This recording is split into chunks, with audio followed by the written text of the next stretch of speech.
Hi, welcome to Prime Recap. After losing her mother, a gifted girl is raised by her uncle, but upon discovering her brilliance, her grandmother plans a challenging future for her. Today we will recap the story of the 2017 film, Gifted. Mary is a 7-year-old girl who lives with her uncle and her one-eyed cat, Fred, in Pinellas, a county in Florida. This is her first day of school, and she is not at all excited about going to school. Since the girl's mother died 6 years ago, Frank has taken her in as his own daughter. Although she has not been to school for all these years, Mary has always been homeschooled by her uncle and would like to keep it that way. However, Frank thinks it is important for the young girl to attend school so that she can learn to socialize and make friends. Despite her young age, Mary does not like to be among other children, because her intellect is much more advanced than that of any other youngster her age. When the girl gets on the school bus, Roberta, her neighbor and best friend, goes to talk to Frank. The man tries to ignore her, but the woman chases after him and tries to convince him to go get Mary. Roberta is worried and afraid that she will not be able to adapt to this new environment. However, Frank manages to calm her down and, although he is also worried, he is confident that Mary will enjoy this new experience. When class starts, the young girl is extremely bored and draws in her notebook to pass the time. She can no longer stand to hear the teacher ask the students how much 2 plus 2 is. Dissatisfied with these mediocre questions, Mary speaks out and Professor Bonnie decides to test the girl's knowledge. The woman begins by asking Mary to solve some basic addition problems. When she realizes that Mary is getting all the answers right and is still bored, Bonnie proposes a challenge and asks her how much is 57 times 135. Faced with this question, Mary takes a few seconds to give the answer, and Bonnie believes that the girl will never know the answer. However, before the teacher could continue the lesson, Mary answers the exact value of the multiplication and adds the square root of the number. Not believing that this little girl could have solved such a complex problem without even doing the math on paper, Bonnie uses the calculator to check the answer and is amazed to find that Mary has got it right once again. After the break, the students return to the classroom and the principal pays a visit to the class. At that moment, Mary takes the opportunity to ask Mrs. Davis to call her uncle and ask him to pick her up. Surprised by the girl's attitude, the principal decides to grant her request, and within minutes Frank shows up at school. Upon seeing him, Carly, Bonnie's coworker, tells him that Frank is at Ferg's bar almost every Friday night and claims she didn't know he had a daughter. When Frank and Mary are already outside, the teacher chases after them. The man asks his niece to get in the car, and after introducing herself, Bonnie says she believes Mary is gifted, because the girl is a great math genius. Upon hearing this, Frank explains that he has taught his niece to use the Trachtenberg method to solve mathematical problems quickly and states that Mary is just a normal girl. That afternoon, Mary accompanies her uncle to work, and while he is fixing the boats, the young girl apologizes for what happened. Frank then asks the girl to go get Fred so they can take the speedboat for a spin and test if the boat is working as it should. Before returning home, they decide to stop at a deserted beach to enjoy the sunset, and Mary promises that she will try to fit in at school. The next morning, the girl brings her cat to class and introduces him to the whole class. She tells them that Fred was found inside a garbage can without one of his eyes. Since then, the pair has never been apart again. Later, the teacher gives her students an exercise, and Mary is the first to finish. As she already imagined that the girl would find it easy to do the lesson, Bonnie gives her an extra exercise, which she has prepared especially for her prodigal student. That evening when she gets home, the woman Googles Frank Adler's name and ends up finding a news story about the tragic death of his sister, Diane Adler. The woman was a brilliant mathematician who apparently took her own life, leaving her daughter, Mary Adler, with her brother, Frank. Looking for an opportunity to talk to Frank about Mary, Bonnie decides to go to Ferg's bar on Friday night. As Carly had said, the man is indeed there. Frank is sitting alone having a beer when he is approached by the teacher.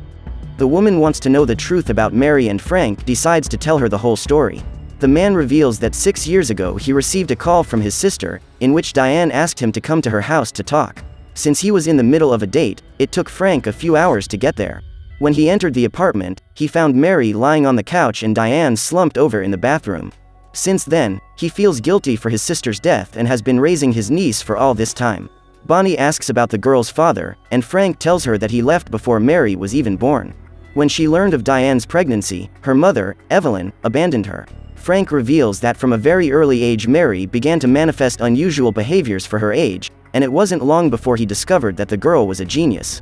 Sitting in the school bus seat, the young girl admires the model made by her classmate. Although she hates to admit it, Mary recognizes that Justin's work is much better than hers. However, as he walks down the hall to get to his seat, an older boy puts his feet in front of him so that the boy trips and his work is destroyed. Furious at this cowardice, Mary grabs a book and attacks the demented boy. Minutes later, Frank is called to the board of directors and discovers that his niece has broken a boy's nose. Because of this serious infraction, Principal Davis considers expelling the girl, but instead offers her a full scholarship to Oaks Academy, a school for gifted students. The woman claims to be a good friend of the principal of this school and says that it will not be difficult to get Mary a place to study there. However, Frank reveals that he wants to give his niece a normal life and states that the last thing Mary needs is to reinforce that she is different, because she already knows it. Even though she is upset, Principal Davis allows Mary to continue in that school, even though she knows that they will never be able to offer the girl the level of education she deserves. When Frank and Mary arrive home, they find a woman standing in the doorway.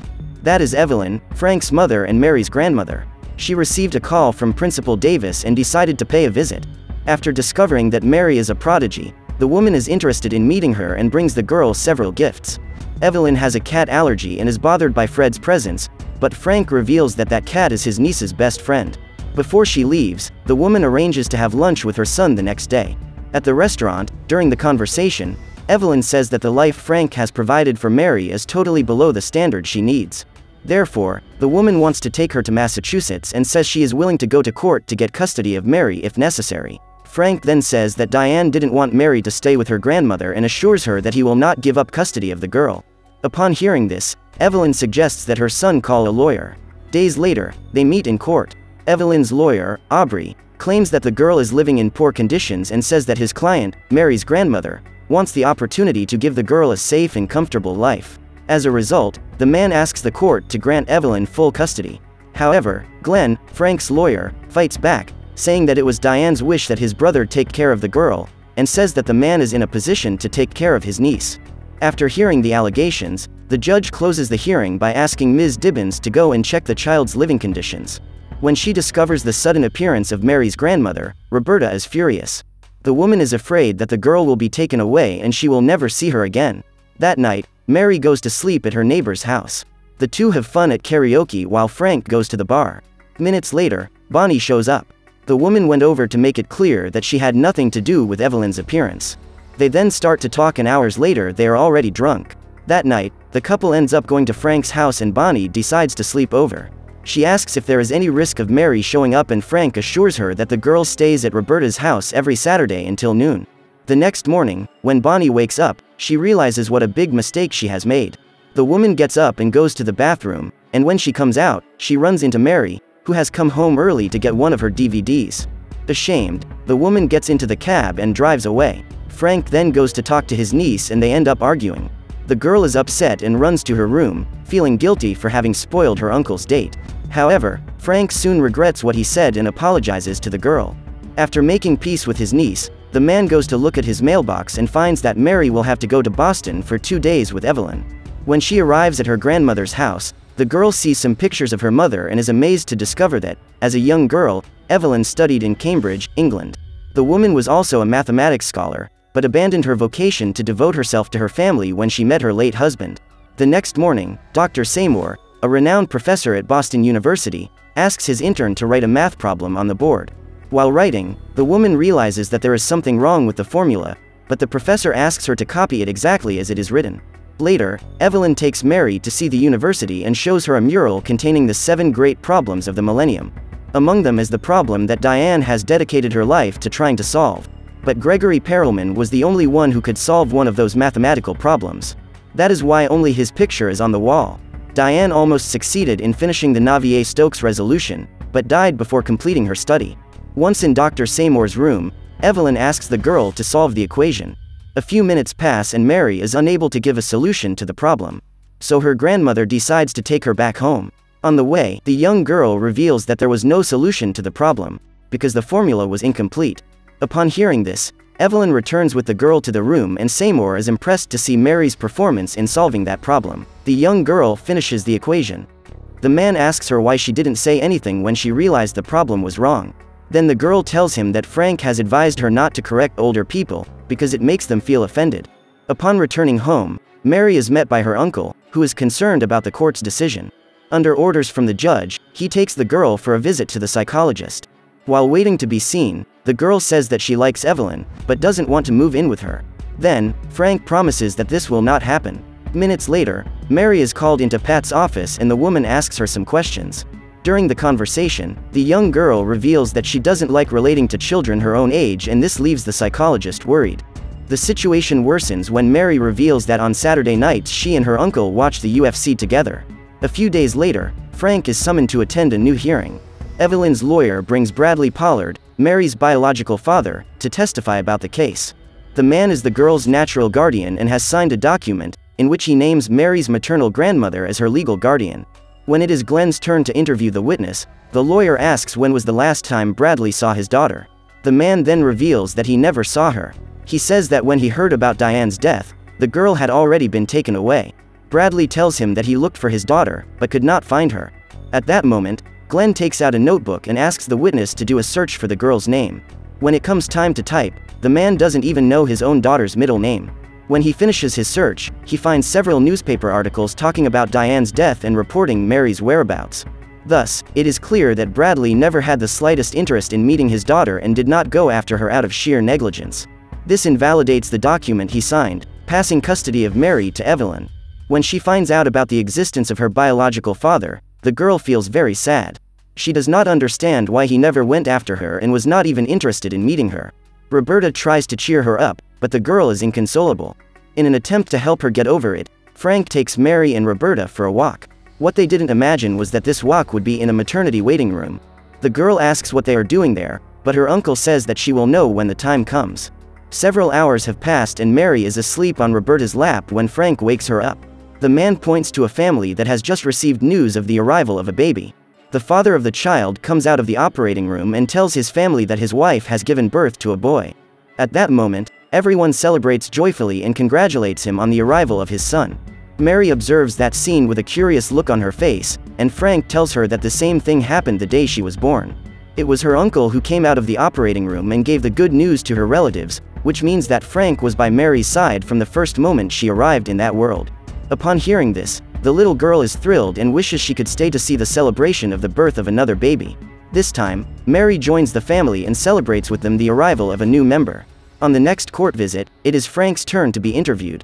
Aubrey questions him about his job and asks if the man has health insurance. However, because he is self-employed, Frank does not have any medical insurance. Before moving to Florida, he was a philosophy professor at Boston University. After his sister died, Frank abandoned his career and moved to Pinellas with Mary. Aubrey says that Diane would like her daughter to have access to health insurance. Next, the lawyer recalls that Frank turned down a scholarship from Oaks, a school that specializes in child prodigies, and claims that he is not qualified to make good decisions for Mary's life. However, Frank refutes the accusations and states that his sister did not want Mary to have the same life she had. Diane wanted her daughter to enjoy her childhood, make friends, play and be happy, but this would never be possible with Evelyn, who is an extremely controlling woman. The next day, Glenn goes to pay his client a visit. He tells Frank that Aubrey has contacted him to offer a settlement.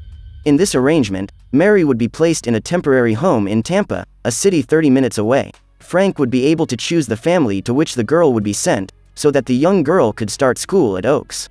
Initially, Frank is totally against this arrangement, but changes his mind when he realizes that he is about to lose full custody of his niece. Days later, he finds a good family with a good home where Mary can live well and be well cared for the next 5 years, until she is 12 years old and can decide who she wants to live with. This way, both Frank and Evelyn will be able to visit her, but the girl will not be able to live with either of them for the time being. The couple also accepts Fred as a member of the family, and after the final hearing, Frank must take the young girl to her new home. Mary begs her uncle not to leave her there, but Frank has no choice. The young woman feels betrayed, for a few days earlier the man had promised that they would not be separated. While the couple tries to calm the girl down, Frank drives away and gets into his truck with a broken heart. That evening, Bonnie goes to visit Frank at work. The woman is worried and wants to know how he is feeling. However, Frank is furious with himself for everything that has happened and does not want to talk to her. A week later, he goes to visit Mary for the first time. However, Kevin shows up at the door and states that the girl does not want to see her uncle, because she is very hurt by him. Frank asks to speak to the young girl for only 5 minutes, but the man denies the request and says that by doing so he would be betraying the girl's trust. Heartbroken, Frank returns home and is comforted by Roberta. A few days pass and, while looking at a poster of animals for adoption, Bonnie sees Fred's picture. She immediately picks up the phone and calls Frank, but the man ignores the call. As a result, her only option is to send him a picture of the poster. Upon seeing the cat, Frank stops everything he is doing and quickly drives to the animal shelter. When he finds the feline, he discovers that Fred was about to be sacrificed along with 2 other cats. The man asks who took the animal there, and the attendant says that a guy left him at the shelter, claiming to have allergies to cats. Immediately, Frank realizes that his mother is in on it. The man saves the 3 animals from being disposed of and takes them to his truck. When the cats are safe in his house, he takes a cardboard box he had kept hidden and calls Roberta to accompany him to Mary's foster home. Frank knocks on the door, and after answering it, Claire reveals that the girl is with Evelyn in the guest house. The man then rushes over and, after handing a document to his mother, calls Mary to leave. The girl still resents being abandoned by her uncle and refuses to go with him. While Frank goes after his niece, Evelyn reads the document and discovers that, contrary to what she believed, her daughter has managed to find the solution to the equation to which she has dedicated a large part of her life. After taking all her anger out on her uncle, Mary calms down and Frank asks her to forgive him for abandoning her. He says that he made a grave mistake and that he missed her terribly. Mary tearfully tells them that Fred has been taken away, but Frank reassures her that her cat is home safe and sound. After they hug, Mary forgives her uncle and they return to the guest house. Roberta takes the girl outside and Frank asks the teachers to let him talk to his mother alone. Evelyn cannot understand why her daughter has not published a study that took her years to complete. Then Frank reveals that, before she died, Diane directed him to publish his research only after his mother's death. As a result, the man uses his sister's study to negotiate for custody of Mary. When she realizes the hatred Diane felt for her, Evelyn decides to accept the deal and allows her granddaughter to be under Frank's guardianship. In return, she will be able to publish her daughter's work and make her name go down in history, even 6 years after her death. Months after moving back in with her uncle, Mary continues to attend the school for the gifted and to exercise her genius.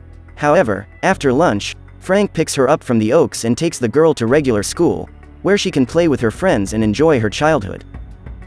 So what did you think of this movie? Leave it in the comments below. And if you liked the video, please like and subscribe for more movie recaps. See you next time.